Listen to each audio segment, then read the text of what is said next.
ട്രിവാൻഡ്രം ന്യൂസിലേക്ക് സ്വാഗതം. ട്രിവാൻഡ്രം ന്യൂസ് ഇന്ന് നിങ്ങളെ പരിചയപ്പെടുത്തുന്നത് ചിറയൻകീഴ് സ്വദേശിയും കേളേശത്ത് താമസക്കാരനുമായ ഒരു സ്പെഷ്യൽ ഗസ്റ്റിനെയാണ്. ട്രിവാൻഡ്രം ന്യൂസിൽ അദ്ദേഹവുമായി ചേർന്ന് ചിറയൻകീഴ് റെയിൽവേ മേൽപ്പാലത്തിന്റെ പണിയുടെ ക്വാളിറ്റിയെ കുറിച്ച് വിശകലനം ചെയ്ത് ഒരു വീഡിയോ തയ്യാറാക്കുകയാണ്. അത് നിങ്ങൾക്ക് ഇഷ്ടപ്പെട്ടാൽ ലൈക്ക് ചെയ്യുക, കമന്റ് ബോക്സിൽ കമന്റ് ചെയ്യുക, അതുപോലെ ചാനൽ സബ്സ്ക്രൈബ് ചെയ്ത് മറ്റുള്ളവർക്ക് ഷെയർ ചെയ്ത് കൊടുക്കുവാനും ഞങ്ങൾ അഭ്യർത്ഥിക്കുന്നു. നമുക്ക് സുദേവൻ സാറിനെ പരിചയപ്പെടാം. നമസ്തേ സാർ. നമസ്കാരം. സാറ് വിദേശത്തും സ്വദേശത്തും ഒക്കെ വളരെ പ്രഗത്ഭമായ കൺസ്ട്രക്ഷൻ വർക്കുകൾ മേൽനോട്ടം വഹിച്ചിട്ടുള്ള ഒരു എഞ്ചിനീയർ എന്നുള്ള നിലയ്ക്കാണ്. ചിറയൻകീഴ് റെയിൽവേ മേൽപ്പാലത്തിന്റെ പണി 2021 തുടങ്ങിയതാണ്. ഇപ്പോൾ 2025. ഇതുവരെയായിട്ടും അതിന്റെ പണി എങ്ങും എത്തിയിട്ടില്ല എന്ന് തന്നെയാണ് നമുക്ക് മനസ്സിലാക്കാൻ കഴിയുന്നത്. എന്നാൽ നമ്മുടെ MLA വി ശശി അവർ പറയുന്നത് ഈ വരുന്ന ഓഗസ്റ്റ് 30 മേൽപ്പാലം തുറന്നു കൊടുക്കും, 95% പണി തീർന്നു കഴിഞ്ഞു എന്നാണ്. ഒരു സിവിൽ എഞ്ചിനീയർ എന്ന നിലയ്ക്കും വിദേശങ്ങളിൽ ഇന്റർനാഷണൽ കമ്പനികളിൽ വളരെയധികം പ്രാഗൽഭ്യം തെളിയിച്ചിട്ടുള്ള ആളെന്ന നിലയ്ക്കും സാറിന് ഈ പണിയെക്കുറിച്ച് ഒരു വിശകലനം നടത്തിയ സ്ഥിതിക്ക് എന്താണ് പറയാനുള്ളത്? അതൊന്ന് പറയാമോ? ആദ്യം ഈ മേൽപ്പാലത്തിനെ കുറിച്ചൊരു അവലോകനം നടത്തണമെങ്കിൽ ഞാൻ എന്നെ കുറിച്ചൊന്നും പറയേണ്ടിയിരിക്കുന്നു. അതെ, ആദ്യം ഞാൻ ശരിക്കും 25 വർഷത്തോളം ദുബായിൽ ഒരു ഇന്റർനാഷണൽ കമ്പനിയിൽ, ആ company Dubai airport, Dubai palace, multi storey building, bridges and roads, ആ വർക്കുകൾ എടുത്ത് നടത്തുന്ന കമ്പനിയിലായിരുന്നു എനിക്ക് ജോലി. ആദ്യം ഞാൻ സൈറ്റ് എഞ്ചിനീയർ ആയിരുന്നു, പിന്നെ ഞാൻ പ്രോജക്ട് എഞ്ചിനീയറായി, പിന്നെ ഞാൻ ക്വാണ്ടിറ്റി സർവേറുമായി. അങ്ങനെ 25 വർഷങ്ങൾ ഞാൻ നാട്ടിലെത്തിയതിനു ശേഷം ട്രിവാൻഡ്രം വട്ടപ്പാറയിലെ SCT മെഡിക്കൽ കോളേജിൻ്റെ ആദ്യ വർഷം തന്നെ, ഞാൻ ഏറ്റെടുത്ത വർഷം തന്നെ പാസ്സാക്കി 100 മെഡിക്കൽ സ്റ്റുഡൻസ് നല്ല അഡ്മിഷൻ കൊടുത്തു. തുടർച്ചയായി 5 വർഷം പാസ്സാക്കി. അവിടെ ഞാൻ 15 വർഷത്തോളം വർക്ക് ചെയ്തു. അപ്പോൾ ഞാൻ പറഞ്ഞു വന്നത് ഏകദേശം 40 വർഷത്തോളം സിവിൽ എഞ്ചിനീയറിംഗിൽ എനിക്ക് പരിചയമുണ്ട്. ആ ഒരു പരിചയം വെച്ചുകൊണ്ടാണ് ഞാൻ നമ്മളെ ഈ ചിറയൻകീഴ് മേൽപ്പാലത്തിന് അല്പം ആധികാരികമായിട്ട് സംസാരിക്കാൻ ഉദ്ദേശിക്കുന്നത്. ഓക്കെ. എന്നിട്ട് ഇത് 20/10/2021 തുടങ്ങി 31/12/2022 14 മാസം കൊണ്ട് തീർക്കേണ്ട ഒരു പ്രോജക്റ്റാണ്. അത് 2 കോൺട്രാക്ടേഴ്സാണ്. റെയിൽവേക്ക് ഒരു കോൺട്രാക്ടേഴ്സ്, സ്റ്റേറ്റ് ഗവൺമെന്റ് ഒരു കോൺട്രാക്ടർ. ഇത് രണ്ടുപേരും കൂടെ ചേർന്ന് 14 മാസം കൊണ്ട് തീർക്കേണ്ടതാണ്. ഇന്നത്തെ ഇത് പറയുകയാണെങ്കിൽ 45 മാസമായി.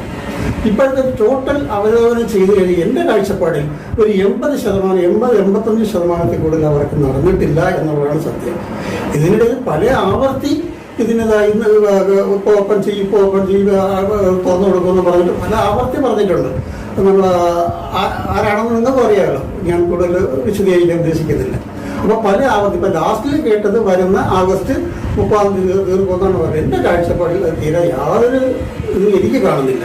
ഞാനൊരു ജോലിസ്യമൊന്നുമല്ല. ഈ വർക്ക് കണ്ടിട്ട്, വർക്കിൻ്റെ പോക്ക് കണ്ടിട്ട്, വർക്കിൻ്റെ സ്പീഡപ്പ് കണ്ടിട്ട്, വർക്കിൻ്റെ ക്വാളിറ്റി കണ്ടിട്ട് ഞാൻ പറയുന്നു, എൻ്റെ ഒരു അവലോകനം ഞാൻ പറയുന്നു. ശരിക്കും പറഞ്ഞാൽ വരുന്ന 2026 മേയിൽ നമ്മുടെ ഇവിടെ നിയമസഭാ ഇലക്ഷൻ നടക്കുകയാണ്. അതിന് തൊട്ട് മുമ്പേ മാർച്ച് ഏപ്രിലിൽ ഇതിൻ്റെ ഉദ്ഘാടനം വളരെ വിശാലമായിട്ട്, അതിന് വേണ്ടി വന്നാൽ നമ്മൾ ചിറയൻകീഴ് മേൽപ്പാല പൂരം ആയിട്ട് തന്നെ അത് ആഘോഷപരമായിട്ട് പറഞ്ഞത് തന്നെയാണ് ഇപ്പൊ നടക്കാൻ പോകുന്നത്. നിയമസഭാ ഇലക്ഷൻ നടക്കുമ്പോൾ ആ സന്ദർഭത്തിൽ ജനങ്ങളെ കയ്യിലെടുക്കാൻ വേണ്ടി ഈ മേൽപ്പാലത്തിന്റെ ഉദ്ഘാടനവും ചിറയൻകീഴ് താലൂക്ക് ആശുപത്രിയുടെ ഉദ്ഘാടനവും നടത്താനുള്ള ഒരു സാഹചര്യത്തിലേക്കാണ് ഈ കാര്യങ്ങൾ നടന്നു പോയിക്കൊണ്ടിരിക്കുന്നത്. ശരിക്കും പറഞ്ഞാൽ ഇത്രയും നീട്ടിക്കൊണ്ട കാര്യങ്ങൾ, ഞാനൊക്കെ വലിയ വലിയ പ്രോജക്റ്റുകളൊക്കെ ലിമിറ്റഡ് പീരീഡ് കൊണ്ടാണ് തീർക്കേണ്ടത്. അതിന് പ്രത്യേക ഡേറ്റ് ഉണ്ട്. ഇവിടെ ഈ പണി കൊടുത്തിട്ട് 14 മാസം എന്ന് പറഞ്ഞാൽ 28 മാസം കഴിഞ്ഞ് 45 മാസമായിട്ട് തീർന്നില്ല എന്ന് പറഞ്ഞാൽ അതിൻ്റെ പൊരുൾ എനിക്ക് മനസ്സിലാവുന്നില്ല. ആരും ചോദിക്കാനും ഇല്ല, പറയാനും ഇല്ല. ഓക്കെ. ഒന്ന്. രണ്ടാമത് ഞാൻ മനസ്സിലാക്കിയെടുത്തോളം അവർക്ക് ശരിക്കും പേയ്മെൻറ്റും കാര്യമായിട്ട് കിട്ടുന്നുണ്ടായിരുന്നില്ല. അതുകൊണ്ടാണ് ഒരു പണിയെടുക്കാത്തതെന്ന് ഞാൻ മനസ്സിലാക്കിയത്. പിന്നെ അവിടുത്തെ വർക്കിൻ്റെ ക്വാളിറ്റിയെ കുറിച്ച് എനിക്ക് ഒരുപാട് പറയാനുണ്ട്. അത് നിങ്ങൾ കൂടെ നോക്കിയിട്ട് നിങ്ങൾ എൻ്റെ കൂടെ കൂടുക. എന്നിട്ട് വേണമെങ്കിൽ അത് നിങ്ങളെ കൂടെ കാണിച്ചിട്ട് ഞാൻ പറഞ്ഞുതരാം. അതേ നടക്കുള്ളൂ. നിങ്ങളെന്ന് ഉദ്ദേശിക്കുന്നത് സാറ് പബ്ലിക്കിനെയാണോ ഉദ്ദേശിക്കുന്നത്? ഞാൻ പബ്ലിക്കിനെയാണ് ഉദ്ദേശിക്കുന്നത്. അപ്പം ഇവിടെ നമ്മുടെ സാധാരണക്കാരായ അവർക്കൊന്നും ഇതിന് വേറെ ഞാൻ ഈ പറയാൻ പോണ കാര്യങ്ങൾ ഇവിടുത്തെ എഞ്ചിനീയറിംഗിന്റെ ബേസ് ഒന്നും നിങ്ങൾക്ക് ആവശ്യമില്ല. നിങ്ങൾ തന്നെ ഈ പബ്ലിക്കായിട്ട് നിങ്ങൾ ജനങ്ങൾ നോക്കിക്കാണാമെന്നുള്ള കാര്യങ്ങളുള്ള അതിൽ ആദ്യം തൊട്ട് ഞാൻ തുടങ്ങാം. ഒക്കെ നമ്മുടെ ഹോസ്പിറ്റലിന്റെ ഫ്രണ്ടിലാണ് ആദ്യത്തെ പാലം തുടങ്ങുന്നത് എന്ന്.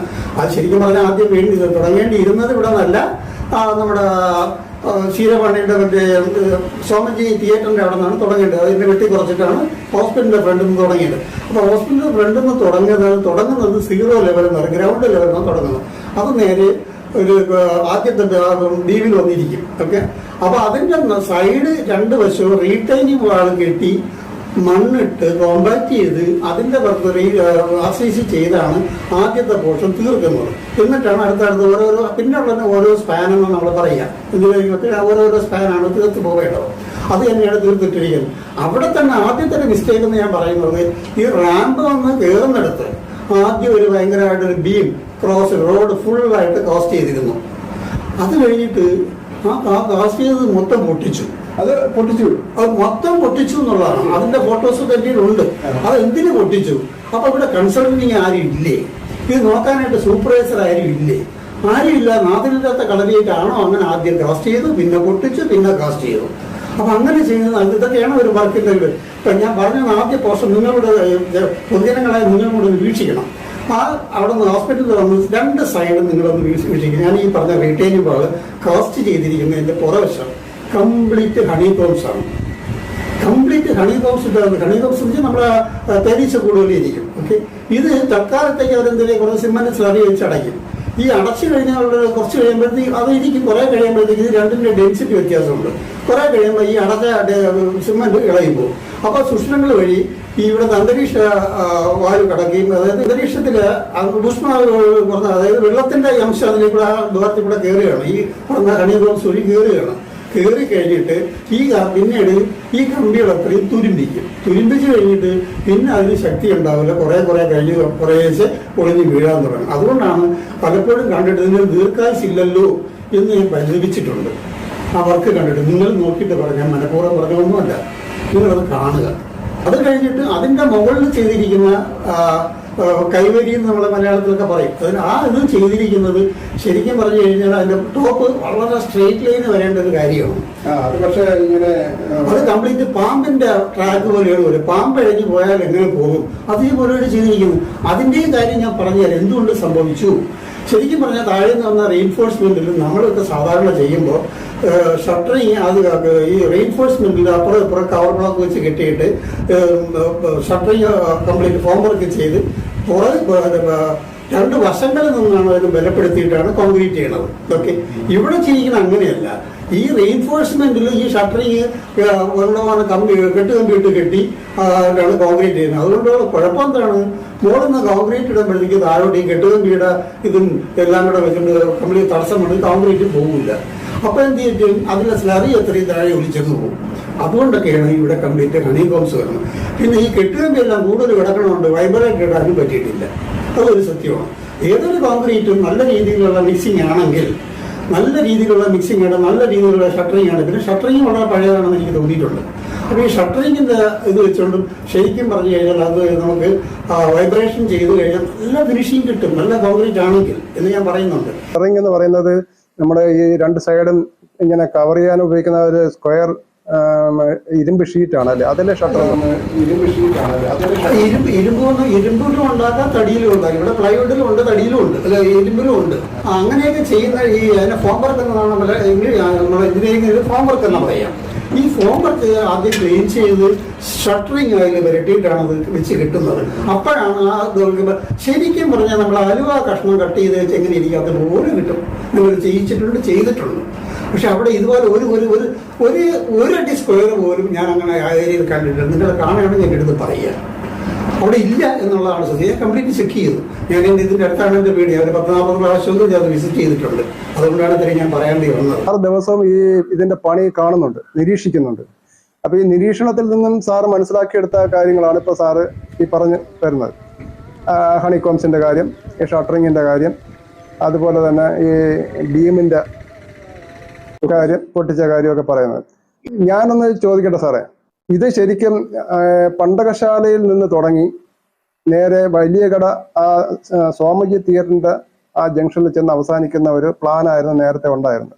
ഈ പാലത്തിന്റെ, അതായത് ഈ മേൽപ്പാലത്തിന്റെ എഞ്ചിനീയറിംഗ് മേൽനോട്ടം വഹിക്കുന്ന SPL കമ്പനിയുടെ എഞ്ചിനീയർ മണികണ്ഠനുമായിട്ട് എനിക്ക് നല്ല ഒരു പരിചയമുണ്ട്. അദ്ദേഹമായിട്ട് ഞാൻ സംസാരിച്ച സമയത്ത് അദ്ദേഹം എന്നെ കൊണ്ട് നടന്ന് കാണിച്ചു തന്നത് ഈ പണ്ടശാല ജംഗ്ഷനിൽ തുടങ്ങി അവിടെ നിന്ന് നേരെ സ്വാമിജി തിയേറ്റർ ജംഗ്ഷനിൽ ചെന്ന് അവസാനിക്കുന്ന രീതിക്കാണ് അവിടുത്തെ മാർക്കിംഗ് എല്ലാം ഒരു അന്ന് കാണിച്ചു തന്നിട്ടുണ്ടായിരുന്നു. എന്നിട്ട് ഈ ഫ്ലൈ ഓവർ ശരിക്കും വരുന്നത് പണ്ടശാലയിൽ തുടങ്ങി നേരെ റെയിൽവേ സ്റ്റേഷന്റെ ബോർഡിന്റെ മുകളിലൂടെ പോകുന്നതായിട്ടാണ് അന്ന് പറഞ്ഞത്. അതായത് പണ്ടശാലയിൽ തുടങ്ങി നേരെ താലൂക്ക് ആശുപത്രിയുടെ പ്രേം നസീർ സ്ഥാപിച്ച എക്സ്റേ യൂണിറ്റിന്റെ തൊട്ടടുത്ത് കൂടി പത്മശ്രീ ഹോട്ടലിന്റെ സൈഡിൽ കൂടെ നേരെ സ്വാമിജി തിയേറ്ററിന്റെ അവിടെ ഇറങ്ങുന്നതായിട്ടാണ് അന്ന് പ്ലാനിൽ അദ്ദേഹം എന്നോട് പറഞ്ഞത്.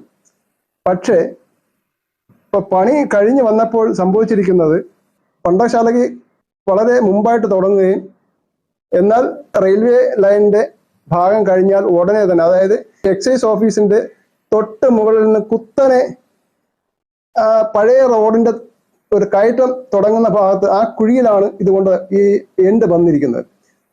അപ്പോൾ ആദ്യത്തെ പ്ലാനിൽ നിന്ന് മാറി ഒരു പുതിയ അലൈൻമെന്റ് ഉണ്ടാക്കി.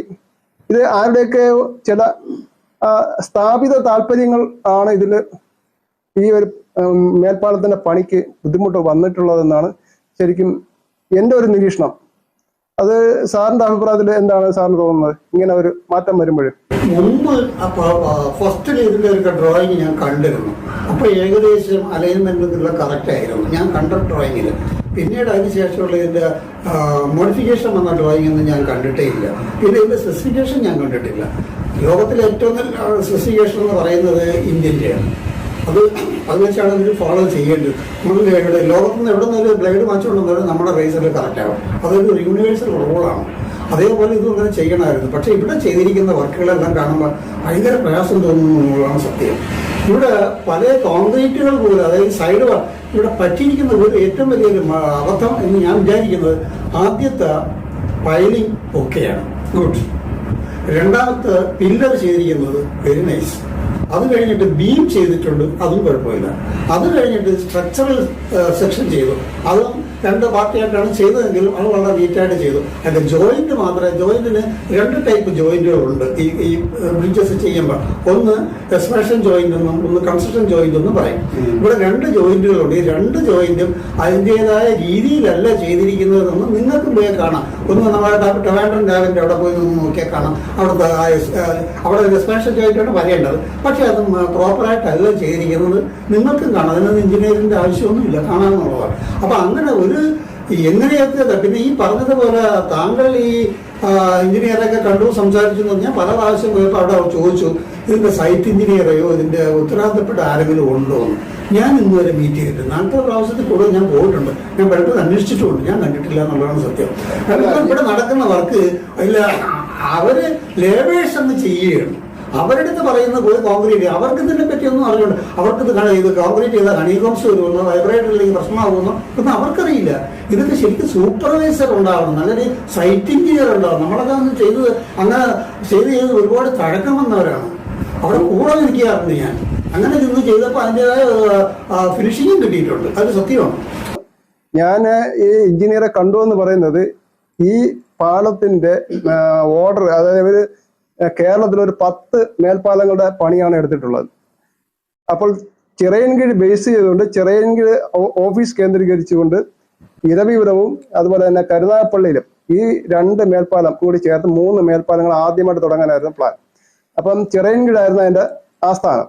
ഇവിടെ അവർക്ക് താമസിച്ചുകൊണ്ട് ഇവിടെ തന്നെ ഓഫീസും പ്രവർത്തിപ്പിച്ചുകൊണ്ട് ഈ മറ്റ് 2 മേൽപ്പാലങ്ങളെ നിയന്ത്രിക്കുക, അല്ലെങ്കിൽ അതിന്റെ പണികളെ നിയന്ത്രിക്കുക എന്നുള്ളതായിരുന്നു അവരാദ്യം കരുതിയിരുന്നത്. പക്ഷെ ഇവിടെ സംഭവിച്ചതെന്ന് പറയുന്നത് ഈ അങ്ങനെ ആ ഒരു ഇതില് ഞാൻ പഠിപ്പിച്ച ഒരു പയ്യൻ ചാൾസൺ എന്ന് പറയും, അദ്ദേഹത്തെ ഞാൻ സിനിമാറ്റോഗ്രാഫി പഠിപ്പിച്ചിട്ടുണ്ട്. അദ്ദേഹം എൻ്റെ കൂടെ ആയിരുന്നു കുറെ കാലം. അപ്പം അദ്ദേഹം പിന്നെ ഫീൽഡ് വിട്ട് കൺസ്ട്രക്ഷൻ ഫീൽഡിലേക്ക് പോവുകയും അദ്ദേഹം കേരളത്തിന്റെ കുറെ സർക്കാർ വർക്കുകൾ എടുത്ത് ഇപ്പോഴും ചെയ്തുകൊണ്ടിരിക്കുന്നുണ്ട്. അപ്പൊ അദ്ദേഹമായിരുന്നു ഇവിടുത്തെ ഈ സൈഡ് വാള് കെട്ടാനായിട്ട് വരേണ്ടതും അപ്രോച്ച് റോഡിന്റെ പണി ചെയ്യേണ്ടിയിരുന്നതൊക്കെ. അപ്പൊ അദ്ദേഹം പിന്നെ പണി എടുക്കാത്തത് എന്തെന്ന് വെച്ചാൽ ഈ കമ്പനി അദ്ദേഹത്തിന് കുറെ കാശ് കൊടുക്കാനുണ്ട്, ലക്ഷങ്ങൾ കൊടുക്കാനുണ്ട്. ആ ചോദിക്കുമ്പോഴൊന്നും കൊടുക്കാന്ന് പറയുന്നതല്ലാതെ കൊടുക്കുന്നില്ല. അപ്പൊ അദ്ദേഹമായിട്ട് ഞാൻ സംസാരിച്ചപ്പോൾ അദ്ദേഹം അതാണ് പറഞ്ഞത്, എനിക്ക് പൈസ ഇതുവരെ തന്നില്ല സാറേ, ഞാൻ വെറുതെ പണിക്ക് മാത്രം ചെയ്താൽ മതിയോ എന്നാണ് പുള്ളി ചോദിച്ചത്. എന്റെ സ്റ്റുഡന്റ് ഇവിടെ പണി തുടങ്ങുന്നതിന് മുമ്പേ ഇദ്ദേഹത്തെ പരിചയപ്പെടുത്തുകയായിരുന്നു. സാറേ ഇദ്ദേഹത്തെ സഹായിക്കണം, ഇദ്ദേഹത്തിന് ഒരു വീടൊക്കെ എടുത്ത് കൊടുക്കണം, വേണ്ട ജോലിക്കാരെയൊക്കെ ഒന്ന് സാറ് അറേഞ്ച് ചെയ്ത് കൊടുക്കണം, ഞാനും വരുന്നുണ്ട് എന്ന് പറഞ്ഞാണ് എന്നെ വിളിച്ച് പറയുകയും ഞാൻ അങ്ങനെയാണ് ഈ മണികണ്ഠനെ പരിചയപ്പെടുന്നത്. മണികണ്ഠനാണ് ഇതിന്റെ സൂപ്പർവൈസിങ് എഞ്ചിനീയർ. അങ്ങനെയുള്ള മണികണ്ഠൻ ആ ഫസ്റ്റ് ടൈമിൽ എന്നെ ഇവിടെ വന്ന് ഈ വീടൊക്കെ എടുത്ത് കൊടുത്തതിന് ശേഷം എന്നെയും കൊണ്ട് നടന്നാണ് ഇതൊക്കെ കാണിക്കുക. എന്നെയും കൊണ്ട് അവരുടെ ജീപ്പിൽ ഇരവിപുരത്തും കരുനാഗപ്പള്ളിയിലൊക്കെ കൊണ്ടുപോവുകയും കാര്യങ്ങൾ സംസാരിക്കുകയൊക്കെ ചെയ്ത് തന്നെ സൈറ്റൊക്കെ കൊണ്ടുവന്ന് കാണിക്കുകയൊക്കെ ചെയ്തു.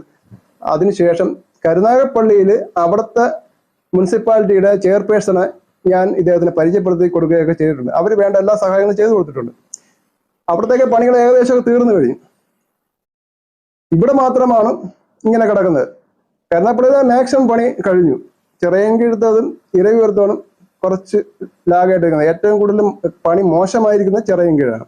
കാരണം എന്ന് വെച്ചാൽ ഇവിടെ ഒരുപാട് സബ് കോൺട്രാക്ടേഴ്സാണ് പണിയെടുത്തിരിക്കുന്നത്. ഈ SPL കമ്പനിയല്ല ചെയ്യുന്നത് എല്ലാം സബ് കോൺട്രാക്ടേഴ്സാണ്. ഞാനൊരു സബ് കോൺട്രാക്ടറാണ്. ഞാനൊരു പണി എടുത്തിട്ട് ഞാൻ മറ്റൊരു ആൾക്ക് കൊടുക്കുകയാണ്. അപ്പം എനിക്ക് കിട്ടുന്ന ലാഭത്തിൽ നിന്ന് വീണ്ടും അദ്ദേഹത്തിന് കുറയും. അപ്പൊ ഇങ്ങനെ കുറഞ്ഞ് താഴോട്ട് വരുമ്പോൾ എന്ത് സംഭവിക്കുന്നു? പണിയുടെ ആ ക്വാളിറ്റി നഷ്ടപ്പെടുകയാണ് ചെയ്യുന്നത്. അപ്പോൾ അങ്ങനെ സംഭവിച്ചതാണ് ഈ പണി എന്നാണ് എനിക്ക് മനസ്സിലാക്കാൻ കഴിയുന്നത്. കാരണം എന്താണെന്ന് വെച്ചാൽ സുദേവൻ സാർ പറഞ്ഞതുപോലെ തന്നെ ഹണി കോംസും പിന്നെ സീഗ് സാഗ്, അതായത് പാമ്പഴഞ്ഞു പോകുന്ന കണക്കുള്ള കൈവരിയും കയറി ഇറങ്ങി താഴോട്ടും മുകളിലോട്ടൊക്കെ ആണ് ഈ കൈവരി തന്നെ പണിഞ്ഞു പോയിരിക്കുന്നത്. അതുപോലെ തന്നെ അപ്രോച്ച് റോഡിന് ശരിക്കും ഒരേ കണക്കുള്ള വീതിയല്ല. അങ്ങനെയൊക്കെ സംഭവിച്ചത് ഇതിന് യാതൊരു വിധത്തിലുള്ള മേൽനോട്ടങ്ങൾ ഇല്ലാത്തതുകൊണ്ടും എഞ്ചിനീയറിംഗിന്റെ അഭാവം ഇതൊക്കെ തന്നെയാണ് സാറ് പറഞ്ഞ അതേ കാര്യം തന്നെയാണ് ഇതിനുള്ളത്. അപ്പൊ അങ്ങനെയാണ് ഞാൻ എഞ്ചിനീയറെ പരിചയപ്പെടുന്നത്. പക്ഷെ അദ്ദേഹത്തിന് സാറ് കാണാൻ വഴിയില്ല, കാരണം അദ്ദേഹം ഇവിടെ അതിനുശേഷം അങ്ങനെ കാണൂല. അപ്പൊ അദ്ദേഹത്തിനോട് ചോദിക്കുമ്പോഴൊക്കെ പറയണം അദ്ദേഹം കരുനാഗപ്പള്ളി പോയി, ഇരവിപുരത്ത് പോയി എന്നൊക്കെയാണ് പറഞ്ഞിട്ടുള്ളത്. എന്നാൽ അങ്ങനെയല്ല, അദ്ദേഹം കൂടുതൽ സമയം തമിഴ്നാട്ടിലാണ്. അതാണ് നമ്മുടെ ചിറയൻകീഴ് മേൽപ്പാലത്തിന്റെ മോശം പണിക്കുള്ള ഒരു സാഹചര്യം എന്നാണ് എനിക്ക് തോന്നുന്നത്. പിന്നെ ഈ പണി നീണ്ടു പോയപ്പോഴുണ്ടായ ഒരുപാട് ദോഷങ്ങളുണ്ട്. ഒന്നാമത് ശരിക്കും പറഞ്ഞാൽ റീഇൻഫോഴ്സ്മെന്റ്, അതായത് കമ്പികൾ ഇവിടെ കൊണ്ട് സ്റ്റോക്ക് ചെയ്തിട്ട് അതിനായിട്ട് കവർ ചെയ്യാനോ ഒന്നും ചെയ്തില്ല. അത് അവിടെ കിടന്ന് മഴവെള്ളം വീട് കൊണ്ട് കംപ്ലീറ്റ് തുരുപ്പിച്ചു പോയി. ഈ തുരുപ്പിച്ച കമ്പികളും കൺസൾട്ടന്റിന്റെ പെർമിഷനോടുകൂടി നമുക്ക് ഉപയോഗിക്കാം. അതെങ്ങനെയാണെന്ന് വെച്ചാൽ അതിനെ സാൻഡ് ബ്ലാസ്റ്റിംഗ് ചെയ്യും. സാൻഡ് ബ്ലാസ്റ്റിംഗ് ചെയ്യുമ്പോൾ ആ തുരുമ്പത്രയും പോയി. അതിനുശേഷം എപ്പോക്സി പെയിന്റ് അടിക്കണം. അതിനുശേഷം ഉപയോഗിക്കും. ഇത് അങ്ങനെയൊന്നും നടക്കില്ല. ആ തുരുമ്പിച്ച കമ്പി തന്നെ ഉപയോഗിച്ച് അതിനൊരു ചെറിയ സ്കെയിൽസ് ഉണ്ട്. അതായത് ശരിക്കും പറഞ്ഞു കഴിഞ്ഞാൽ നമ്മളെ പാമ്പിന്റെ ഒക്കെ പടം പോലെ ഈ കമ്പികളുടെ പുറത്തും ഉണ്ടാവും. കുറെ കഴിയുമ്പോൾ യഥാർത്ഥ കമ്പികളുമായിട്ട് വലിയ ബലമൊന്നും ഉണ്ടാവത്തില്ല. ഇതിന് വലിയ ദീർഘായുസും ഉണ്ടാവില്ല. അത് അവിടെ ഇരുന്ന് സ്വല്പം നനവ് കിട്ടിക്കഴിഞ്ഞാൽ അത് കയറി അങ്ങ് പെരുവും. പിന്നെ വലിയ ശക്തിയുണ്ട്. ആ കമ്പി തന്നെയാണ് ഇവിടെ പലയിടത്തും ഉപയോഗിച്ചിരിക്കുന്നത്. അപ്പൊ കണ്ടപ്പോൾ വലിയ വിഷമം തോന്നി. നമ്മളാരും അങ്ങനെ ഒരിക്കലും ചെയ്തിട്ടില്ല. പിന്നെ ഞാൻ പല പ്രാവശ്യം പോയിട്ട് ഈ എഞ്ചിനീയേഴ്സ് എന്ന് പറയുന്നത് സൂപ്പർവൈസറെ ആരെയും ഞാൻ കണ്ടിട്ടുമില്ല. പിന്നെ വേറൊരു കുഴപ്പം ഇവിടെ നടന്നിരിക്കുന്നത് താങ്കൾ പറഞ്ഞതുപോലെ എനിക്ക് ഞാൻ പറഞ്ഞത് വരെ സ്ട്രക്ചർ വരെ ഓക്കെയാണ്. ഞാൻ റിയലി അപ്രീഷിയേറ്റ് ചെയ്ത കമ്പനി. ബട്ട് അതിനുശേഷം വന്നത് കംപ്ലീറ്റ് സബ് കോൺട്രാക്ട് കൊടുത്തതിന് വികലാക്കി കളഞ്ഞു. സബ് കോൺട്രാക്ട് മെയിൻ കോൺട്രാക്ട് കൊടുക്കുന്നത് തന്നെ സബ് കോൺട്രാക്ടിന് ലാഭം കിട്ടാൻ വേണ്ടിയാണ്. അതിൽ നിന്നും പിന്നെ ലാഭം എടുക്കാതെ അവൻ ചെയ്യും. അപ്പോൾ ഞാൻ ചെന്നപ്പോൾ കണ്ടത് തമിഴ് പാർട്ടികളൊക്കെയാണ് ചെയ്യുന്നത്. ഞാൻ ചോദിച്ചു ഇത് ഏത് കോൺക്രീറ്റാണ് ഉപയോഗിക്കുന്നത്. എൻ്റെ അടുത്ത് പറയുകയാണ് സാർ M40 ആണ്. കള്ളത്തരമാണെന്ന് ഈ കേട്ട എനിക്ക് അപ്പോഴേ മനസ്സിലായി. ഞാനൊന്നും മിണ്ടിയില്ല. ഇതേത് കോൺക്രീറ്റ്. എന്നിട്ട് ശരിക്കും പറഞ്ഞാൽ ആ കോൺക്രീറ്റ് അത് ആ പാമ്പ് പോകുന്ന പോലെയുള്ള അതിൻ്റെ കൈവരി ചെയ്തപ്പോഴാണ് ഞാൻ പോയി ചോദിച്ചത്. ഒരു തമിഴ് പാർട്ടിയാണ് ഇത് ചെയ്തുകൊണ്ടിരിക്കുന്നത്. വൈബ്രേറ്റ് അവിടെ വെച്ചിട്ടുണ്ട്. അത് ഇട്ടത് ഞാൻ കണ്ടിട്ടുമില്ല. കാരണം ഇടാൻ പറ്റില്ല. അതിനകത്ത് അത്രയും കെട്ടുകമ്പികളാണ് ചെയ്യുന്നത്. കെട്ടുകമ്പിൽ വെച്ചുകൊണ്ടാണ് ഈ ഷട്ടർ ചെയ്തിരിക്കുന്നത്. പിന്നെ ഇത് അതുകൊണ്ട് കംപ്ലീറ്റ് പൊളിച്ചപ്പോൾ അത്രയും ഹണികോംസ് തന്നെയാണ്. ഇതിനൊന്ന് ഈ സൈഡ് വാളിന് യാതൊരു ഗ്യാരണ്ടിയും പറയാൻ പറ്റൂല. കാരണം അതിന് വലിയ ദീർഘായുസില്ല എന്നുള്ളതാണ് സാർ. ഞാനത് മനഃപൂർവ്വം പറയുന്നില്ല, നിങ്ങളൊന്ന് കണ്ടോളൂ. പിന്നെ ഇവിടെ ആർക്കും സൂപ്പർവൈസനായിട്ട് ആരുമില്ല. ഏറ്റവും എനിക്ക് എന്നെ അതിശയിപ്പിച്ച മറ്റൊരു കാര്യം, ഈ 14 മാസം കൊണ്ട് തീർക്കേണ്ട പണി 45 മാസം കഴിഞ്ഞിട്ട് 85% മാത്രമേ തീർത്തിട്ടുള്ളൂ. അപ്പോൾ ഇതിന് പെനാൽറ്റി ഒന്നും ഉണ്ടാകത്തില്ലേ? കാണുമായിരിക്കും. അല്ല, ഇത് പെനാൽറ്റി ഉണ്ടാവില്ല. കാരണം ഞങ്ങളൊക്കെ ഗൾഫിലൊക്കെ പണിയെടുക്കുമ്പോൾ ശരിക്കും വർക്ക് കോട്ട് ചെയ്ത് നമുക്ക് അതിന്റെ കമൻസ്മെന്റ് ഡേറ്റ് ഉണ്ട്. അത് നമുക്ക് ആ ഡേറ്റ് തൊട്ട് കംപ്ലീഷൻ ഡേറ്റിനകം തീർത്തില്ല എന്നുണ്ടെങ്കിൽ കംപ്ലീറ്റ് നല്ല ബുക്ക് ബൈ ഡേയ്സ് ആണ്, ദിവസങ്ങൾ എണ്ണിയാണ് ശരിക്കും പറയാം പെനാൽറ്റി വരുന്നത്. അത് പേടിച്ച് നമുക്ക് അന്നേരം നമുക്ക് എഞ്ചിനീയേഴ്സ് എന്നുള്ള നിലയ്ക്ക് നമുക്കൊരു ചെറിയൊരു ഭയങ്കര മാനസിക പ്രയാസം ഉണ്ടാവും. ഏത് വരെ ഞാൻ ഒരു വർക്ക് പോലും ഞാൻ ഡിലേ ആക്കിയിട്ടില്ല എന്നുള്ളൊരു ചരിത്രം എൻ്റെ ഇതിലുണ്ട് കേട്ടോ. അതൊരു സത്യമാണ്. അപ്പം ഞാനുള്ള കമ്പനി ചോദിച്ചാൽ അവർക്ക് വന്നത് അറിയാം. ദുബായ് മുനിസിപ്പാലിറ്റി അങ്ങനെ ഒരു പേര് എനിക്ക് കിടപ്പുണ്ടായിരുന്നു. കാരണം വർക്ക് ചെയ്യുന്ന വർക്ക് കംപ്ലീറ്റ് ഞാൻ സമയത്തിന് ബന്ധിതമായിരുന്നു, അതിന് മുമ്പേ തീർത്തിരിക്കും. പക്ഷെ ഇവിടെ അങ്ങനെ ആർക്കും ഒരു ഉത്തരവാദിത്വമൊന്നുമില്ല. ഇവിടെ ഏതെങ്കിലും പണി എടുത്തു കഴിഞ്ഞാൽ പിന്നെ അതിന്റെ പറയുന്ന ആരും നമുക്കൊരു ജനനായകന്മാരുണ്ട്, അവരാരും ചോദിക്കാനും വരില്ല. ഇതിനെപ്പറ്റി ആരെങ്കിലും ചിരക്കണ്ടേ? പിന്നെ ഒരു കൺസൾട്ടിങ് എഞ്ചിനീയേഴ്സ് ഉണ്ടെന്ന് പറയുന്നു. പക്ഷെ കൺസൾട്ടിങ് എഞ്ചിനീയേഴ്സിന്റെ യാതൊരു ലെവലേശം ഈ പണി തൊട്ടിട്ടില്ല എന്നുള്ള സത്യമാണ്. ഇവിടെ നടന്ന പണിയിൽ ഏറെക്കുറെ നല്ല ഇതുവരെ നടന്ന പണിയിൽ ലേബർ എന്ന് പറയുന്ന 1, 2, 3 അതിനപ്പുറം ഒരു ലേബറേയും ഇവിടെ നമ്മൾ കണ്ടിട്ടില്ല. അതാണ് ഇവിടെ നടന്നിരിക്കുന്നത്. ലേബർ ഇല്ല. 3 ബംഗാളികളെ കൊണ്ട് വയ്ക്കും, അവൻ വരും, കമ്പി എടുക്കും, കെട്ടും, അടിക്കും, തോണ്ടും. ഇതൊക്കെയായിരുന്നു ഇവിടുത്തെ പണികൾ നടന്നത്. അതിങ്ങനെ കുറെ കഴിയുമ്പോൾ അവൻ ചായ കുടിക്കാൻ പോയി അവിടെ ഇരുന്ന് ചായയും കുടിച്ച് ബീഡിയും മേടിച്ച് ഇങ്ങനെ വീണ്ടും തുടങ്ങും. ഇങ്ങനെയാണ് ഇത് പോയിക്കൊണ്ടിരിക്കുക. അപ്പൊ സാറ് പറഞ്ഞതുപോലെ സൂപ്പർവൈസ് ചെയ്യാൻ ആരുമില്ല, ഉത്തരവാദിത്തപ്പെട്ടവരാരും തന്നെ ഇവിടെ ഇല്ലായിരുന്നു. പിന്നെ നമ്മുടെ ഇവിടുത്തെ ജനനായകന്മാർ ഇതുവഴി തേരാപ്പാര പോകുന്നുണ്ട്. ഇവരൊക്കെ ഇത് കണ്ടിട്ട് എന്താണെന്ന് ചോദിക്കാൻ എടുക്കാൻ ഇവർക്ക് അറിഞ്ഞുകൂടാത്തോണ്ടാവാം, ഇല്ലെങ്കിൽ വേറെ എന്തെങ്കിലും കാരണങ്ങൾ കാണാം. എനിക്ക് നിങ്ങളോട് കൂടെ പൊതുവായിട്ട് കൂടെ പറയേണ്ട ഒരു കാര്യമുണ്ട്. ഈ നമ്മുടെ സ്പെസിഫിക്കേഷൻ എന്ന് പറഞ്ഞാൽ വളരെ പ്രാവർത്തികമായിട്ട് ഒരുപാട് റിസർച്ച് നടത്തിയതിനു ശേഷം ഉണ്ടാക്കിയതാണ്. അതനുസരിച്ച് നിങ്ങൾ വീടുകളിലും അങ്ങനെ തന്നെ ചെയ്യാൻ ശ്രമിക്കണം. ഒരിക്കലും കോൺക്രീറ്റിൽ ഒരുപാട് വെള്ളം ചേർക്കരുത്. ഓക്കെ, ഒരുപാട് വെള്ളം ചേർക്കുക. ഏകദേശം ഞാൻ പണ്ടും പറഞ്ഞിട്ടുണ്ട്, അതായത് നമ്മുടെ ദോശമാവിൻ്റെയോ ഇഡലിയുടെയോ മാവിൻ്റെ ആ ഒരു കുറുക്കെ കാണാൻ പാടുള്ളൂ. അത് വെച്ച് വേണം നമ്മൾ ആ ഷട്ടറിങ്ങിൻ്റെ അകത്ത് ഒഴിക്കാനായിട്ട്. അത് ഇട്ട് കഴിഞ്ഞിട്ട് കംപ്ലീറ്റ് നിങ്ങൾക്ക് വൈബ്രേറ്റ് കിട്ടിയില്ല 3 കമ്പികൾ ഉപയോഗിച്ചാൽ മതി. കമ്പ്യൂട്ടർ ഇടിച്ചാലും ഏതെങ്കിലും സൈഡ് തട്ടി കൊടുത്താൽ മതി, നല്ല ഫിനിഷിങ് കിട്ടും. പക്ഷേ അതിന്റെ സ്ലാബി ഒലിച്ച് പോവാൻ നമ്മൾ ശ്രദ്ധിക്കണം. ഇവിടെ പലപ്പോഴും ഞാൻ കണ്ടിട്ടുണ്ട്, എന്നെ സൂപ്പർവൈസർ ഞാൻ പിന്നെ പോകാറില്ല. അവർ വിളിച്ചു കഴിഞ്ഞാൽ വെള്ളം ചേർക്കരുത് സാറേ ഞങ്ങൾ ഒരുപാട് കണ്ടിട്ടുണ്ടെന്ന് പറയും. ഇത് ചെയ്യുന്നത് ഈ കോൺക്രീറ്റ് അവർക്ക് വർക്ക് ചെയ്യാൻ എളുപ്പമാണ്. വെള്ളം ചേർക്കാൻ പറ്റും. ഈ വെള്ളം ചേർത്തിട്ട് അവസാനം ഈ വെള്ളം നമുക്ക് കോരികളെ. യഥാർത്ഥം നിങ്ങൾ മനസ്സിലാക്കേണ്ട ഒരു പ്രധാന കാര്യം, സിമന്റ് എന്ന് പറയുന്നത് വളരെയധികം ഡ്യൂറബിൾ ആയിട്ടുള്ളൊരു അത് നമ്മൾ എന്തെങ്കിലും ഉണ്ടാക്കി ഒരുപാട് ലോങ് ലൈഫ് ഉള്ളതാണ്. സിമന്റിൽ തന്നെ ഉണ്ടാക്കുകയാണെങ്കിൽ അതേപോലെ തന്നെ നല്ലൊരു ബോണ്ടിങ് ഏജന്റാണ്. അപ്പൊ അതിന് ശരിക്കും പറഞ്ഞാൽ ഈ കോരി കളയുന്നത് ആ സിമന്റിൽ ഉണ്ടായിരുന്ന കാലത്ത് കെമിക്കലാണ് കോരി കളയുന്നത്. പിന്നെ ഉള്ളത് ക്ലേ മാത്രമേ ഉള്ളൂ. അതുകൊണ്ട് യാതൊരു ഉപയോഗം ആർക്കുമില്ല. അതുകൊണ്ടാണ് ഈ പല കൺസ്ട്രക്ഷനും നമ്മൾക്ക് ലോങ് ലൈഫ് കിട്ടാത്തത്. ഞാൻ പറയുന്നു M20 കോൺക്രീറ്റ് നിങ്ങളിട്ട് ഉപയോഗിച്ചോളൂ. വാട്ടർ സിമെന്റ് റേഷ്യോയിൽ മാത്രം നിങ്ങൾ ഉപയോഗിച്ചോളൂ. നിങ്ങൾ അതിട്ട് എന്തെങ്കിലും ചെയ്യാം. 100 വർഷത്തെ വാറന്റി തരാൻ ഞാൻ തയ്യാറാണ്, ഉറപ്പായിട്ടും. പക്ഷേ ഈ M20 കോൺക്രീറ്റ് എന്ന് പറഞ്ഞാലേ ഒരു M³ കോൺക്രീറ്റിന് 400 ബാഗ് സിമെന്റ് വേണം, 400 കിലോ സിമെന്റ് വേണം. അതായത് 8 ബാഗ് സിമെന്റ് ഉപയോഗിക്കണം. ഇവിടെ 8 ബാഗ് സിമെന്റ് ഉപയോഗിക്കുന്നിടത്ത് ഒരിടത്ത് പോലും 100 കിലോയിൽ കൂടുതൽ ഉപയോഗിക്കണം ഞാൻ കണ്ടിട്ടില്ല. കാരണം അത് ചെയ്യുന്ന സമയത്ത് അതിന് ക്യൂബ് ടെസ്റ്റ് ഉണ്ട്. ക്യൂബുകൾ കൊണ്ടുവച്ചിട്ട് അതിൽ ക്യൂബ് ടെസ്റ്റ് എടുത്ത് അത്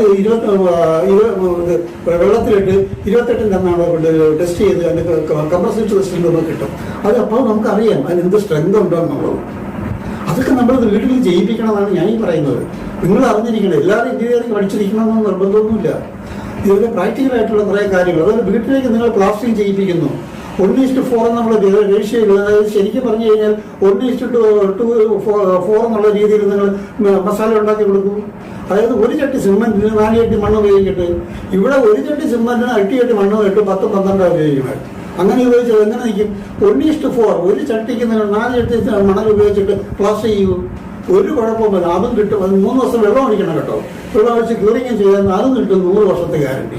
യെസ്, ഇത്രയേ ഉള്ളൂ ഈ സിമെന്റ്. പക്ഷെ ഇവിടുത്തെ പണിയുടെ ഏറ്റവും വലിയൊരു ഞാൻ മനസ്സിലാക്കിയെടുത്തോളം എന്തുകൊണ്ട് ഇങ്ങനെയൊക്കെ കാണിക്കുന്നു എന്ന് ചോദിച്ചു കഴിഞ്ഞാൽ, ടോട്ടൽ വോള്യത്തിന് വേണ്ടിയിട്ട് ഏത് കോൺക്രീറ്റിനും ടോട്ടൽ വോള്യത്തിന് വേണ്ടി മണലും അഗ്രിഗേറ്റും കൂടിയേ തീരും.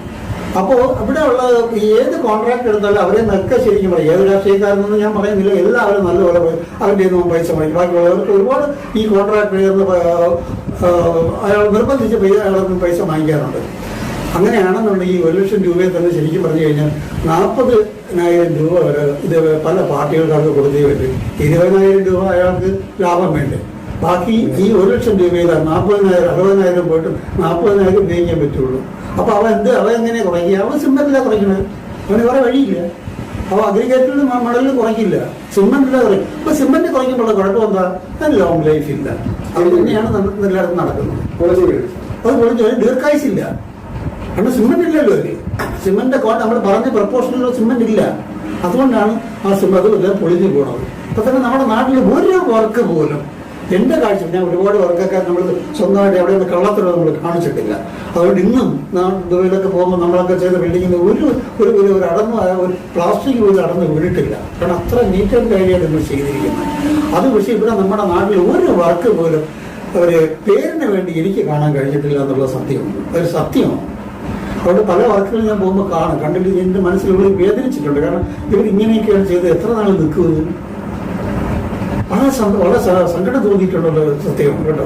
ഇതിന്റെ ബീം എന്നൊക്കെ പറയുന്നത്, സ്പാൻ എന്നൊക്കെ പറയുന്നത് ശരിക്കും ഈ ഉരുക്ക് പ്ലേറ്റുകൾ വെച്ചുകൊണ്ട് നട്ടും ബോൾട്ടും സംവിധാനമാണ്. ഇത് എങ്ങനെ ശരിക്കും സ്ട്രോങ് ആയിട്ട് നിൽക്കും? അത് നിൽക്കും. അത് ഞാനിവിടെ SCT മെഡിക്കൽ കോളേജിൽ ഞാൻ ചിന്തിച്ചിട്ടുണ്ട്. അത് ശരിക്കും പറഞ്ഞാൽ അതിൽ നമുക്കൊന്നും ചെയ്യാൻ പറ്റില്ല. അത് ശരിക്കും പറഞ്ഞാൽ പ്രോപ്പറായിട്ട് അതിലുള്ള ഓരോ അളവുണ്ട്. ഇപ്പം I ബീം എന്നും C ബീം എന്നും C സെക്ഷൻ എന്നൊക്കെ പറഞ്ഞ ഓരോ ടൈപ്പ് ബീമുകളാണ്. അത് ഓരോ ബീമുകളാണ്. ആ ബീമിന് ആ പറയുന്ന തിക്നെസ് തന്നെ ഉപയോഗിച്ചേ പറ്റും. അതിൽ ഹോൾ ഇട്ട് നട്ട് ആൻഡ് ബോൾട്ട്, ആ നട്ട് ബോൾട്ടിന് ഉപയോഗിക്കുന്നതിന് തന്നെ പ്രത്യേക മെഷർമെന്റ് ഒക്കെ ഉണ്ട്. അതത്രയും അത്രയും ഹോൾ ഇട്ട് ചെയ്ത് അത് ഏകദേശം ഇവിടെ നല്ലൊരു. അതുകൊണ്ടാണ് ഞാൻ പറഞ്ഞത് സ്ട്രക്ചറൽ ബീം ചെയ്തിരിക്കുന്നതും ഇവിടെ നന്നായിട്ട് ചെയ്തിട്ടുണ്ട്. അവിടെ ഒന്നും ഒരു പ്രശ്നമില്ല. ഈ ബാക്കിയുള്ള കാര്യങ്ങളിലാണ് ഈ സബ് കൊടുത്തോടം തൊട്ടാണ് ഇവിടെ ആകെ ചളമായി കിടക്കുന്നു എന്ന് എനിക്ക് തോന്നിയിട്ടുണ്ട്. ഭയങ്കര വിഷമമുണ്ട് കണ്ടപ്പോൾ. നമ്മുടെ നാട്ടിലാണ് നമ്മൾ ചിരകാലമായിട്ട് ആഗ്രഹിക്കുന്ന ഒരു മേൽപ്പാലമാണ്. ഇപ്പൊ 45 മാസമായിട്ട് ഇതിന് കംപ്ലീറ്റ് ആയില്ല എന്ന് പറയുമ്പോൾ കിട്ടുന്ന സങ്കടമാണ്. ഞങ്ങൾക്ക് ഒരുപാട് അനുഭവിക്കുന്നു ഈ പാലം കംപ്ലീറ്റ് ആകത്തുള്ളൂ. എത്ര പേര് നേരിട്ട് കിടക്കാറ് അവിടെ കൊണ്ടുപോകുന്ന രോഗികൾ ഇവിടെ വെച്ച് മരിച്ചിട്ടുണ്ടെന്നറിയാമോ?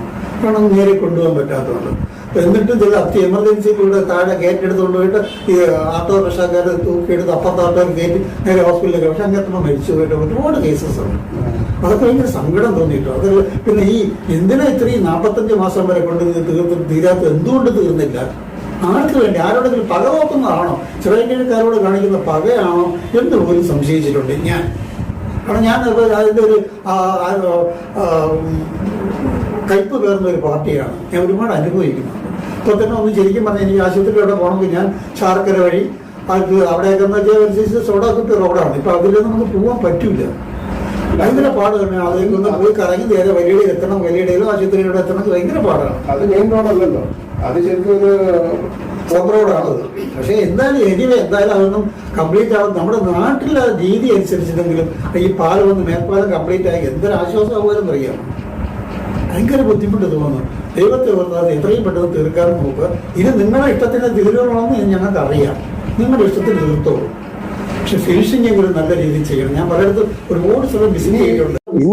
ഇനിയിപ്പോ എന്ത് ഫിനിഷിംഗ് ആണ്? ഈ ഫിനിഷിംഗ് എന്ന് പറയുന്നത് അത് കംപ്ലീറ്റ് സൈഡ് വാളൊക്കെ ജോയിന്റ് തന്നെ ചാടിയും ഇറങ്ങിയൊക്കെയാണ് ഇരിക്കുന്നത്. പിന്നെ ഇതിൽ എത്രത്തോളം ബലം ഉണ്ടാവും? ഇത് ശരിക്കും പറഞ്ഞ ഒരു ഉടായിപ്പ് പണിയാണ് എന്ന് പറയാൻ പറ്റുള്ളൂ. അത് ഇനിയിപ്പോ ശരിക്കും പറഞ്ഞാൽ അടുത്ത 2026 മാർച്ച് ഏപ്രിൽ ഇതിന്റെ ഒരു തട്ടിക്കൂട്ട്.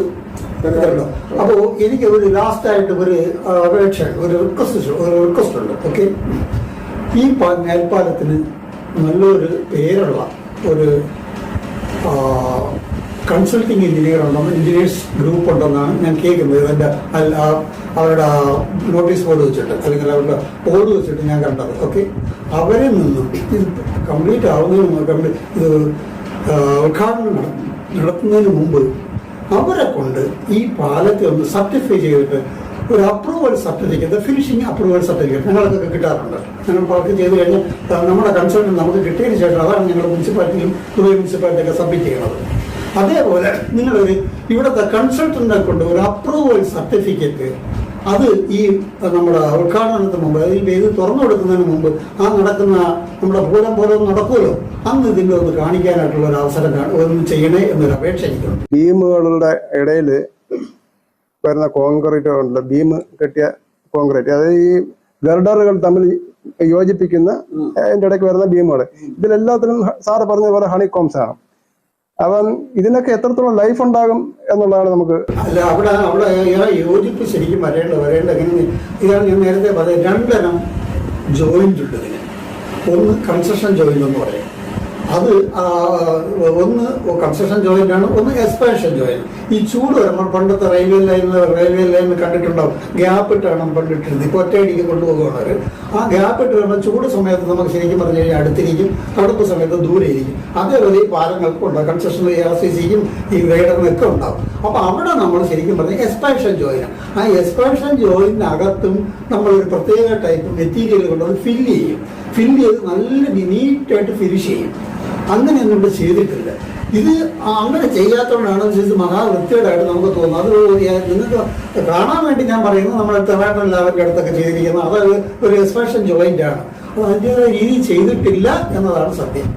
ഇപ്പൊ ഈ Chirayinkeezhu railway overbridge railway cross ചെയ്ത് എക്സൈസ് ഓഫീസിന്റെ അവിടെ ചെന്ന ഒരു ഭയങ്കര കർവായിട്ടാണ് ഇങ്ങനെ ഒരു സ്മൂത്ത് കർവല്ല പോയിരിക്കുന്നത്, ത്രികോണ കർവിലാണ് അവിടെ ചെന്ന് തിരിഞ്ഞിരിക്കുന്നത്. അത് ശരിക്കും അപകടകരമല്ലേ?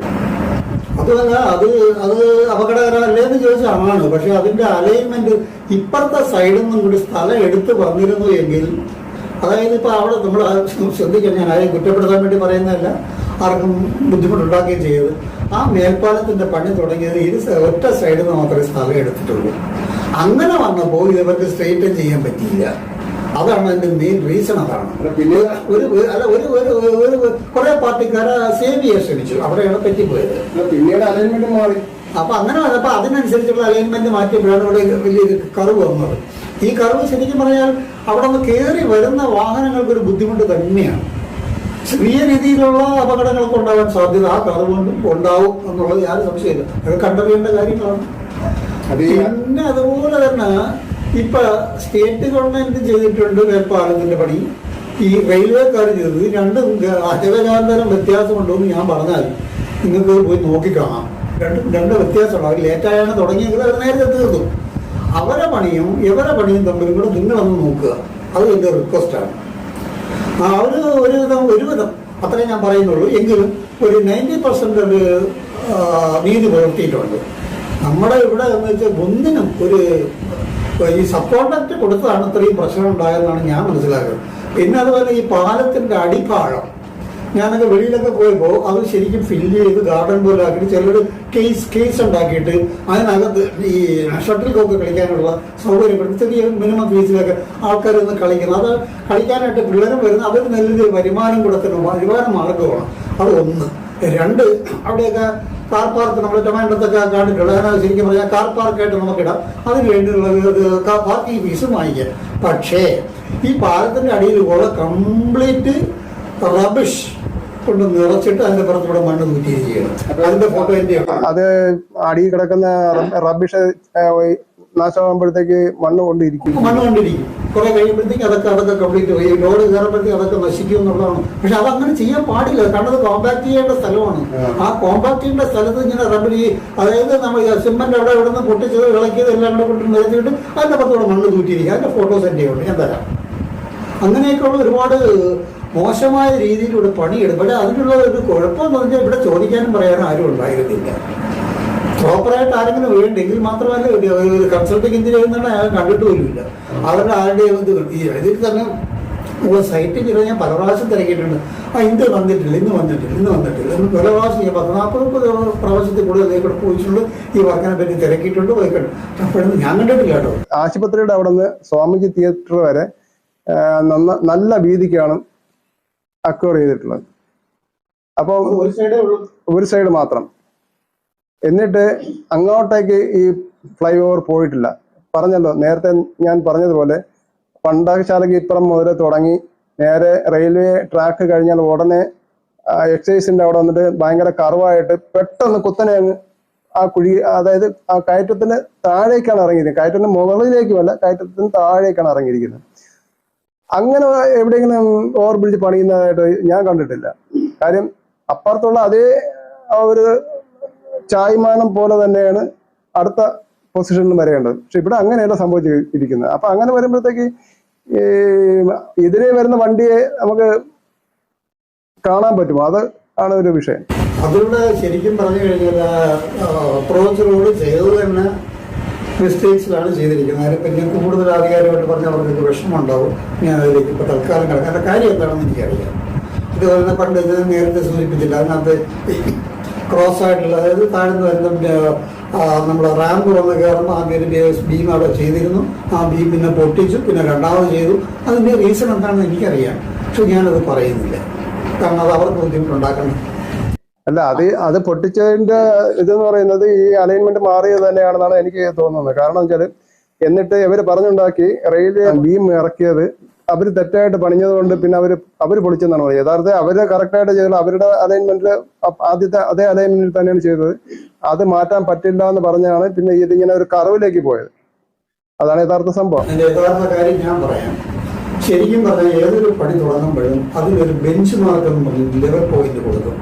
സാധാരണ ചിലപ്പോൾ ഗേറ്റിന്റെ എന്റെ കാഴ്ചപ്പാട് ഈ ഗേറ്റിന്റെ അടുത്തുള്ള ആ പോസ്റ്റ് ഇല്ല, അതിന്റെ അടുത്തുള്ള ഒരു ആണി അടിച്ചിട്ട് അവിടെ അത് തന്നെയാണ് അവർക്ക് കൊടുക്കുന്ന ആ ലെവൽ പോയിന്റ് എന്ന് പറയുന്നത് ബെഞ്ച് മാർക്ക് പോയിന്റ് എന്നാ പറയുക. ഈ ബെഞ്ച് മാർക്ക് പോയിന്റ് തന്നെയാണ് സ്റ്റേറ്റ് ഗവൺമെന്റുകാരും റെയിൽവേക്കാരും ഒക്കെ അവിടെ നിന്നാണ് ലെവൽ എടുത്ത് പോകേണ്ടത്. അപ്പൊ അവിടെ ലെവൽ വ്യത്യാസം വരേണ്ട കാര്യമേ ഇല്ല. പിന്നെ എടുക്കുന്ന പാർട്ടിക്ക് ലെവൽ തെറ്റിയിട്ടുണ്ടെങ്കിൽ ആദ്യത്തെ ഈ പറഞ്ഞ ഇത് പൊട്ടിക്കേണ്ടി വന്നത് ലെവൽ തെറ്റി ഉണ്ടാക്കിയതാണ്. ഈ എടുത്ത് ശരിക്കും പറഞ്ഞാൽ അവിടെ നിന്ന് സർവേർക്ക് പറ്റിയ അബദ്ധം കൊണ്ട് ആദ്യം ചെയ്തു, അത് പൊങ്ങിപ്പോയപ്പോൾ അത് ലെവൽ വ്യത്യാസം വന്നു. അത് കാരണം റാമ്പ് ഒന്ന് ഇരിക്കുന്നില്ല, അങ്ങനെയാണ് അത് ചെയ്യേണ്ടി വന്നതെന്നാണ് ഞാൻ മനസ്സിലാക്കുന്നത്. അപ്പൊ അതൊക്കെ ശരിക്കും പറഞ്ഞാൽ നമ്മളെ സൂപ്പർവൈസറിന്റെ അഭാവത്തിലുണ്ടായ കാര്യങ്ങളാണ്. അത് ആ തെറ്റൊന്നും തിരുത്താൻ ആരും ഉണ്ടായില്ല, അവിടെ ചോദിക്കാനും ആരും ഉണ്ടായി. അത് പൊട്ടിച്ചപ്പോൾ പോലും ആരും ചോദിക്കാൻ ഉണ്ടായില്ല. കുറെ കാര്യങ്ങൾ ചിറയൻകീഴ് നിവാസികൾക്ക് അറിയാൻ കഴിഞ്ഞു. ഈ പാലത്തിന്റെ പണികളുടെ പോരായ്മകളെ കുറിച്ച് അറിയാൻ കഴിഞ്ഞു. ഒക്കെ നമ്മുടെ എഞ്ചിനീയർ സുദേവൻ സാറ് പറഞ്ഞു. ഇപ്പം സുദേവൻ സാറ് ഞാൻ പറഞ്ഞല്ലോ, ദുബായിലും അതായത് വിദേശ രാജ്യങ്ങളിൽ ഒട്ടേറെ ഇന്റർനാഷണൽ കമ്പനികളിലെ എഞ്ചിനീയറായും അത് കഴിഞ്ഞ് നാട്ടിൽ വന്ന് SUT മെഡിക്കൽ കോളേജിൻ്റെയും SUT ഹോസ്പിറ്റലിൻ്റെയൊക്കെ പണി എടുത്ത് വിജയകരമായി ചെയ്തു കൊടുത്ത ആളാണ്. വളരെ പ്രഗത്ഭനായ ആളാണ്. അപ്പം സാറ്, താങ്കൾ ഈ വിദേശത്തൊക്കെ പണി ചെയ്ത് പരിചയിച്ചിട്ടുള്ള ആളാണ്. താങ്കൾക്ക് വിദേശത്ത് പണി ചെയ്തതിൻ്റെ ഒരു എക്സ്പീരിയൻസ് വെച്ചിട്ട് കേരളത്തിൽ വന്ന് പണി ചെയ്തപ്പോൾ അത് ശരിക്കും ഉപയോഗിക്കാൻ പറ്റിയിട്ടുണ്ടോ? വിദേശത്ത് ഞാൻ ചെയ്തെങ്കിലും അവിടെ നമ്മൾ കള്ളത്തരം കാണിക്കേണ്ട ഒരു കാര്യമില്ല. കള്ളത്തരം കാണിച്ചാൽ ഞാൻ നേരെ അകത്ത് പോകും. സൈറ്റ് എഞ്ചിനീയറാണ് ആദ്യം അകത്ത് പോകുക. അകത്ത് അവർ പിടിച്ച് അകത്ത് ഇടുക എന്നുള്ളത് ഉറപ്പാണ്, യാതൊരു സംശയമില്ല. അതുകൊണ്ട് അവിടെ സ്പെസിഫിക്കേഷൻ, ആസ്പെക്ട് സ്പെസിഫിക്കേഷൻ എന്താണ് അത് നമ്മൾ ചെയ്യാറുണ്ട്. അതിൽ യാതൊരു കള്ളത്തരം കാണിക്കുകയില്ല. ടൈമിനുള്ളിൽ തീർക്കുക എന്നുള്ളത്, തീർത്തില്ലെങ്കിൽ ഫൈനും ഉണ്ടാവും. അത് നോക്കാൻ കൺസൾട്ടന്റ് ഉണ്ടാവും, മുനിസിപ്പാലിറ്റി ഉണ്ടാവും. അപ്പൊ അങ്ങനെയൊക്കെയുള്ള നല്ല സ്ട്രിക്റ്റ് ആയിട്ട് നടക്കുന്നതുകൊണ്ട് പിന്നെ ഈ പറഞ്ഞ എല്ലാ ടെസ്റ്റും നമ്മൾ ചെയ്യിച്ചു കൊടുക്കാറുണ്ട്. അതിൻ്റെയൊക്കെ കംപ്ലീറ്റ് റിസൾട്ട് അവർക്ക് സബ്മിറ്റ് ചെയ്യാറുണ്ട്. അപ്പൊ അങ്ങനെയൊക്കെ ആയതുകൊണ്ട് പിന്നെ ഒരു വർക്ക് നമ്മൾ തുടങ്ങിക്കഴിഞ്ഞാൽ അതിൻ്റെതായ രീതിയായി എല്ലാ കാര്യങ്ങളും അതിൻ്റെ നീറ്റ്നെസ്സിൽ നമ്മൾ ചെയ്യാറുള്ളത്. ഇവിടെ വർക്ക് നടന്ന ആ ഏരിയ കൂടെ മനുഷ്യന് പോലും നടന്നു പോകാൻ പറ്റാത്ത കണ്ടു. അതിനെല്ലാത്തിനും ശരിക്കും പറഞ്ഞാൽ നമ്മൾ ആൾക്കാരെ കൂടെ നമുക്ക് പെഡസ്റ്റിൽ വേണ്ടിയിട്ട് പ്രത്യേക ഒരു വഴി നമ്മൾ ഒരുക്കണമായിരുന്നു. അതൊന്നും കൂടെ ഒരിക്കലും ഇവിടെ എത്ര പേരാ മറിഞ്ഞടിച്ച് കുഴികളിൽ വീണമെന്ന് അറിയാമോ? അതൊന്നും അവർ ചെയ്ത്, അതൊക്കെ ഈ കോൺട്രാക്ടിന്റെ കൂടെ ചെയ്ത് കൊടുക്കേണ്ടവരാണ്. അതൊന്നും കൂടെ ചെയ്തിട്ടില്ല. ഞങ്ങളൊക്കെ ചെയ്യുമ്പോൾ അവിടെ അങ്ങനെ എന്തെങ്കിലും ഡൈവേർഷൻ എന്തെങ്കിലും വന്നു കഴിഞ്ഞാൽ ആദ്യം ഡൈവേർഷൻ ചെയ്ത് ആൾക്കാർ പെഡസ്ട്രിയലിന് അല്ലെങ്കിൽ മറ്റു വാഹനങ്ങൾക്ക് പോകേണ്ടത് പെഡസ്ട്രിയൽ ഉണ്ടാക്കി കൊടുത്തതിന് ശേഷമേ ആ റോഡ് ബ്ലോക്ക് ചെയ്തിട്ടുള്ളൂ. ഞാനൊക്കെ റോഡൊക്കെ ബ്ലോക്ക് ചെയ്തിട്ടുണ്ട്. സഖ്യമാർ റോഡ്, ദുബൈ റോഡൊക്കെ പല പ്രാവശ്യം ഞാൻ ബ്ലോക്ക് ചെയ്യിച്ചിട്ടുണ്ട്, മെയിൻ റോഡുകൾ കൂടും. പക്ഷെ നമ്മൾ ആദ്യം അതിന് വേണ്ടുന്നുള്ള എല്ലാ സെറ്റപ്പും ചെയ്ത് കൊടുത്തിട്ടാണ് ഡൈവേർട്ട് ചെയ്ത് പോകണം. എന്നിട്ടാണ് ആ മെയിൻ റോഡ് ഞങ്ങൾ ഓക്യുപ്പൈ ചെയ്ത് നമ്മൾ പണിയെടുക്കും. എന്നിട്ട് അത് ഫിനിഷ് ചെയ്ത് കഴിഞ്ഞാൽ അവിടെ കിടന്ന് അവർ പണി നടന്നതായിട്ട് യാതൊരു ഇതും കാണാം. അത്ര നീറ്റ് ആൻഡ് ടൈഡി ആയിട്ട് ഞങ്ങൾ ചെയ്ത് കൊടുത്തിട്ടുണ്ട്. അതാണ് വർക്കിന്റെ ക്വാളിറ്റി എന്ന് പറയുന്നത്. പക്ഷെ ഇവിടെ പോയിട്ട് ഒരു ക്വാളിറ്റി എനിക്ക് കാണാൻ കഴിഞ്ഞില്ല എന്നുള്ളതാണ്. എനിക്കത് ഭയങ്കര വിഷമം തോന്നി എന്നുള്ളതാണ്. ഇത് ആർക്ക് വേണ്ടി ചെയ്യുന്നു? പിന്നെ ഇതാണ് കുഴപ്പം. അവിടെ എവിടെയായിട്ട് നിങ്ങൾ എൻ്റെ അടുത്ത് ചോദിച്ചു എന്താണ് വ്യത്യാസം. അവിടെ നമ്മൾ ആർക്കും കൈക്കൂലി കൊടുക്കണ്ട. ഇവിടെ കൈക്കൂലി കൊടുക്കണം. ഈ കൈക്കൂലി കൊടുക്കുന്നത് കൊണ്ട് എന്ത് പറ്റുന്നത്? ഞാൻ പറഞ്ഞത് 1,00,000 രൂപയുടെ 40,000 രൂപ മുടക്കാൻ പറ്റുള്ളൂ. 60,000 രൂപയിൽ 40,000 രൂപയോളം പാർട്ടിക്കാർക്ക്, പല പാർട്ടിക്കാർക്ക്, ഒരു പാർട്ടിയാണ് പല പാർട്ടിക്കാർക്ക് കൊടുക്കേണ്ടി വരും. 20,000 രൂപ അയാൾക്ക് ലാഭവും വേണം. ബാക്കി 40,000 രൂപ മുടക്കാൻ പറ്റും. അപ്പോൾ ഏതിന് കുറയ്ക്കും? സിമെന്റ് കുറയ്ക്കും, അപ്പോൾ ലേബേഴ്സിന്റെ കുറയ്ക്കും, സൂപ്പർവൈസറിന്റെ അയാളുടെ ശമ്പളത്തിൽ കുറയ്ക്കും. അങ്ങനെ കുറച്ചാണ് ഈ വർക്കിന്റെ ക്വാളിറ്റി പോകുന്നതെന്നുള്ളതാണ് എൻ്റെ അഭിപ്രായം. ഇനി പൊതുജനങ്ങളായ നിങ്ങൾ, ഞാൻ ഈ പറഞ്ഞ അന്ധമായിട്ടൊന്നും വിശ്വസിക്കുന്നത് വേണ്ട, നിങ്ങൾ കൂടെ ഒന്ന് പോയി ചെക്ക് ചെയ്യുന്നത് നല്ലതായിരിക്കും. നമ്മുടെ നാടല്ലേ, നമ്മുടെ നാട്ടിൽ നടക്കുന്ന ഒരു കാര്യമല്ലേ. നിങ്ങൾ വെറുതെ നടക്കുമ്പോൾ നിങ്ങളൊന്ന് വീക്ഷിച്ച് നോക്കുക, അതിന്റെ സൈഡ് വാളും അതിന്റെ മുകളിലൊക്കെ പാരപ്പറ്റും ഞാൻ ഈ പറഞ്ഞ പോലെ പാമ്പ് പോകുമ്പോഴൊക്കെ തന്നെയാണോ എന്നൊന്ന് വീക്ഷിച്ചിട്ട് നിങ്ങളും പറയുക. ഓക്കെ, അത്ര ഒരു ആഗ്രഹം ഉണ്ട്. ഇത്ര പറഞ്ഞതിൻ്റെ എല്ലാം പറയാം. നിങ്ങൾ കൂടെ ശ്രദ്ധിക്കുക. മനഃപൂർവ്വം വേണ്ടി ആദ്യം ഇകഴ്ത്തണമെന്ന് എനിക്കൊരാഗ്രഹമില്ല. ഒരു ആധികാരികമായിട്ട് എനിക്കറിയാവുന്ന കാര്യങ്ങൾ ഞാൻ പറഞ്ഞു എന്ന് മാത്രം. സാറ് ഇപ്പൊ പറഞ്ഞതുപോലെ നമ്മൾ പബ്ലിക് ഇതൊന്ന് വിലയിരുത്തണം, ഇത് നിരീക്ഷിക്കണം. ഇത് സാറിന് എല്ലായിടത്തും ചെയ്യേണ്ടതാണ്, എങ്കിലേ എല്ലാ വർക്കുകളും നന്നാവുള്ളൂ. സുദേവൻ സാറ് നമ്മളോട് വളരെയധികം വ്യക്തമായിട്ട് പല കാര്യങ്ങളും ഈ മേൽപ്പാല പണിയുമായിട്ട് ബന്ധപ്പെട്ട കാര്യങ്ങൾ വിലയിരുത്തിയിട്ട് പറഞ്ഞിട്ടുണ്ട്. നിങ്ങൾക്ക് നേരിട്ട് അത് പരിശോധിച്ചിട്ട് ഇത് രാഷ്ട്രീയം മറന്ന് വേണം നമ്മൾ ഇതൊക്കെ കാണേണ്ടത്. നമ്മുടെ നാടിൻ്റെ ഒരു വികസന പദ്ധതിയാണ്. എത്രയോ 45 വർഷത്തിലേറെ പഴക്കമുണ്ട് ഇവിടെ ഒരു മേൽപ്പാലം വരണം എന്ന് ഇവിടുത്തെ ജനങ്ങൾ ആഗ്രഹിക്കാൻ തുടങ്ങിയിട്ട്. അതിൻ്റെ ഒരു സാക്ഷാത്കാരമാണ് ഇവിടെ നടക്കുന്നത്. പക്ഷെ അത് എത്രത്തോളം ക്വാളിറ്റി ആണെന്നുള്ളത് നമ്മൾ പബ്ലിക് വേണം അത് നിരീക്ഷിച്ച് കണ്ടെത്തേണ്ടത്. ഇപ്പം സുദേവൻ സാറ് സാങ്കേതികപരമായിട്ട് അറിയാവുന്ന ആളാണ്, പണി ചെയ്ത് പരിശീലനമുള്ള ആളാണ്. അപ്പം അദ്ദേഹം പറഞ്ഞത് നമ്മളെല്ലാവരും കേട്ടു കഴിഞ്ഞു. ഇനി പൊതുജനങ്ങളായ നിങ്ങൾ വേണം വിലയിരുത്തേണ്ടത്. താങ്കൾ ഈ ചിറയൻകീഴ് മേൽപ്പാലത്തിന്റെ പണി അവലോകനം ചെയ്ത് ട്രിവാൻഡ്രം ന്യൂസിലൂടെ പൊതുജനങ്ങൾക്ക് മുൻപിൽ അവതരിപ്പിച്ചതിന് ട്രിവാൻഡ്രം ന്യൂസിന്റെ നന്ദി. നമസ്കാരം. എല്ലാവരും വീക്ഷിക്കണം, അതെൻ്റെ റിക്വസ്റ്റാണ്. ഓക്കെ.